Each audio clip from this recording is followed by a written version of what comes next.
Merhaba. Kan testlerimizi yorumlama konusuna girmiştim. Aslında hızımı alamadım. İkinciyi de yapalım. Çok fazla test var. Eğer talepler de gelirse hastalık altında, yani mesela tiroid testlerimi nasıl değerlendireyim ya da kardiyolojik riskimi ölçmek için hangi testlere baktırayım gibi ayrı başlıklarda yapabiliriz. Ben böyle random aklıma gelen, rastgele aklıma gelen şeylerle gitmek istiyorum. Normalde pek duymadığınızı düşündüğüm şeyler. Mesela bugün için LPA'yı seçtim. Lipoprotein küçük a diye okunuyor bu ve böyle de yazılıyor. LPA dediğimiz şey aslında şu LDL vardı ya bizim, hani bu kötü sözde de HDL iyisi, bu kolesterol hikayesinin. Bu LDL'nin, yani bizim kötü diye bildiğimiz ve aslında kötü olmayan LDL'nin bir alt birimi bu. Ve küçük bir moleküllü, o yüzden lipoprotein küçük a diye anlatılıyor. Bunun yüksekliği genetik olarak, yani genetik bir şey aslında, yani insanlarda o şekilde yüksek çıkabiliyor eğer problem varsa. Onun yüksekliği bizi şunu düşündürüyor. Yani eğer LPA yüksekse, özellikle de iyisi düşükse, hani iyi kolesterolü düşük, normal kolesterolü biraz yüksek, kötü kolesterolü biraz yüksek ama LPA da yüksekse durumu biraz daha negatife çeviriyor. Ama aynı durumda LPA düşükse biraz daha rahat ediyoruz. LPA'ya bakınca anlamamız gereken, ya bu kolesterolün kötüsü damara yapışmaya meraklı, yapışkan, uhusu fazla, öyle gibi diyelim. Yani normalde de var o kolesteroller ama LPA'sı yüksek olanınki damara daha çok yapışmayı seviyor diyelim genetik olarak. O zaman mesela bu iki durumdaki insanın birine sigara içmek çok daha erken bir gol atabilecekken öbürü biraz daha oyalanabilir. Yani her şekilde zararlı olduğu halde. Veya diyelim ki kolesterol ilacı kullanmamakta ayak tiriyorsa hasta, sevmiyorum bu ilaçları diye. İlaçların zamanı geldiğinde, gerekli olduğunda kullanılması şart. O zaman diyorsun ki bak, senin doğuştan yapışkanlığın fazla ve bir miktar daha normal insanlardan fazla riskin var. O yüzden kullanmak zorundasın. Şimdi literatürde normal beslenmede işte sağlıklı besleniyoruz vesaire, kilomuza dikkat ediyoruz. Yani bu genel kolesterol konusunu toparlamak için o başka bir videonun konusu ama literatürde bunun düşmesiyle ilgili söylenebilecek bir tık bir şey var. O da bir tür B3 vitamini olan niasin. Niasin aslında ayrı bir başlık, ayrı bir konu. Bütün B vitaminleri çok kıymetli ama B3 unutulmuş kıymetli bir vitamin, öyle söyleyeyim. Lipoprotein küçük a eğer yüksek ise, normalde 30'a kadar verilir katof. Biz onun daha aşağısı yukarısı demiyoruz. 30 ve üstü olanları yüksek kabul ediyoruz. 30'un üstünde ise niasin kullanılır biraz düşürmek için. O da bir B3 vitaminidir.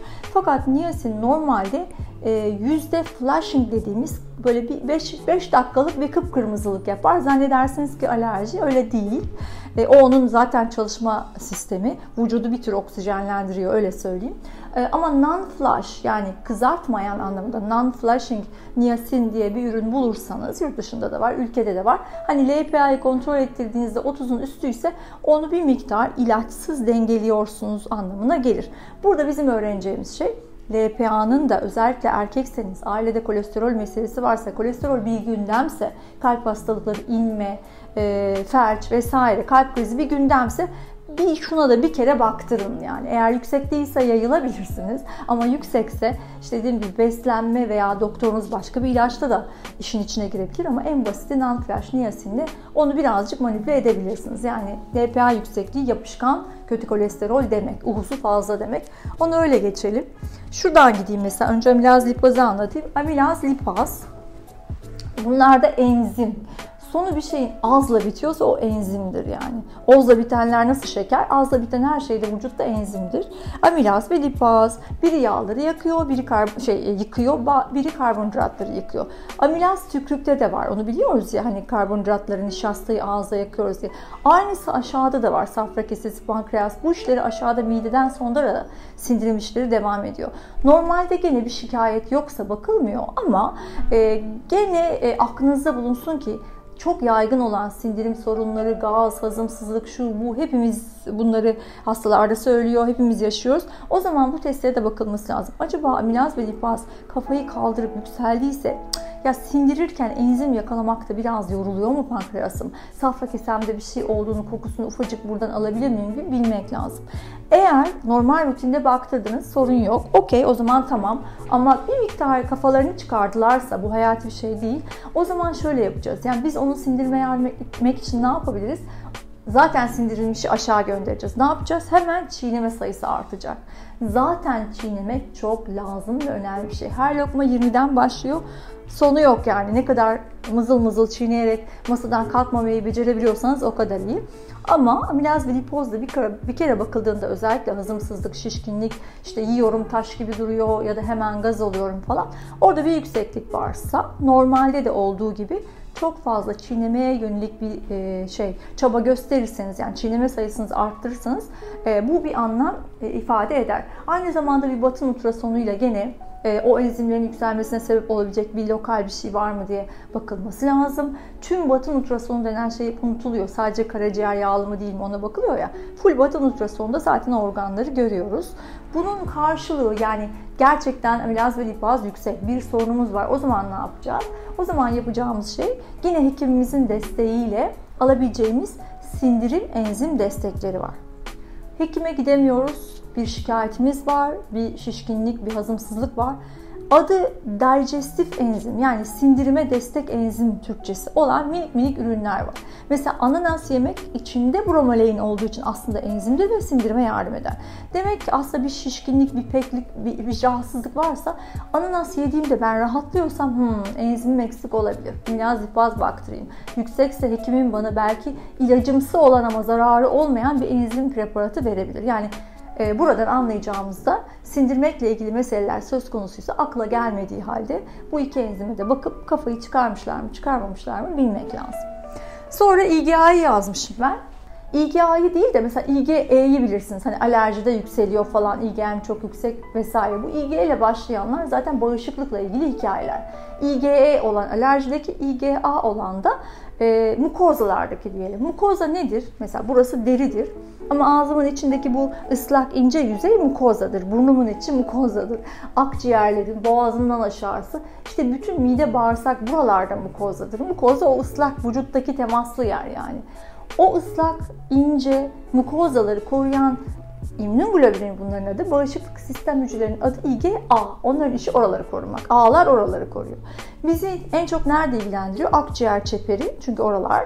Ama günlük hayatta da bağırsak. Bütün bağırsağın içinde koruyan bağışıklık sistemi hücreleri bunlar. Şimdi bunların sayılarının düşük olmaması lazım normalen, değil mi? Mesela orada bir değer verir. Der ki mesela 400'e kadar iyidir. Ama mesela hastaya baktınız 60 falan gördünüz. Yani ortanın altında. Genel olarak testlerde aralıklara bakın.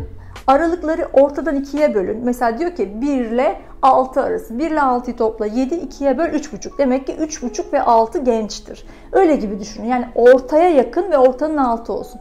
Şimdi IgA'da 400'e kadar mı diyor? 400'ün yarısı ne? 200.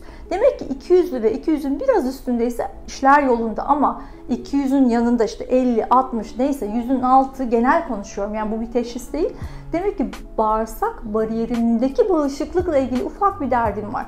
Hop, cevap nedir?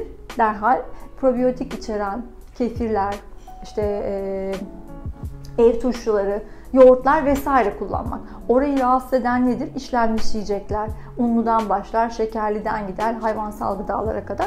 Demek ki o bariyeri öyle yapabiliriz. Kemik suyu bariyer sıvayıcıdır. Mesela oradaki yüzeyi toparlayıcıdır. Aynı şekilde işte bu kolajen destekleri de aynı şeyi yapıyor.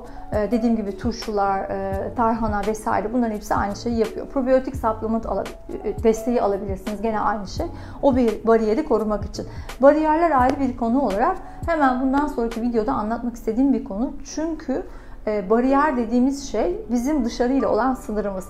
Burası değil, asıl içimizden geçen o boru ve akciğerimiz ve her tarafımızda da bir sınır sorunu var. Sınır sorununun, yani sınır defansının çok kabaca düşüklüğünü IgA düşüklüğü anlatabiliyor, ama çok kabaca yani. Sadece gene bir kere baktırıp hani benim doğuştan IgA'm düşük mü vesaire diye ölçebilirsiniz. Özellikle tekrarlayan gribal enfeksiyonlarda vesaire de hani akciğerleri ve burun da IgA koruduğu için bir değerini bilmekte yarar var. Çözümü de dediğim gibi içerisinde iyi bakterilerin olduğu ürünler ve kemik suyu, kolajen içeriklilerde gene oradaki bariyeri sıvamak için anlamlı.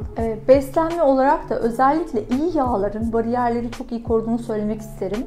İyi yağ olarak biz tereyağını veya tereyağından yapılan sade yağı gerçekten iyi yağ olarak örnek verebiliriz. Bağırsak ve bütün bağırsak çeperini korur. Ama bu iyi yağ yapan aynı zamanda iyi bakteriler ve o iyi bakteriler de iyi yiyecek istiyorlar. İyi yiyecek nedir? Hem bakteriler için hem bizim için iyi yiyecek bitki ağırlıklı lifli beslenmedir. Yeterince bitki yersek bitkiyle lif gelir. İyi bakteri onları sever, alır, oradan bir tür yağ üretir. Aynen bizim sade yağ, tereyağı gibi. O yağda bütün bağırsağı var. Demek ki ilk yağdan başladığımız sınırlarımızda bir sorun varsa koruyalımın cevabı gene bitkisel beslenmeye, onun da devamı olan işte bakteriler, onların ürettikleri vesaireye kadar uzanıyor. Yani sebze yemekten kurtuluş pek yok gibi gözüküyor.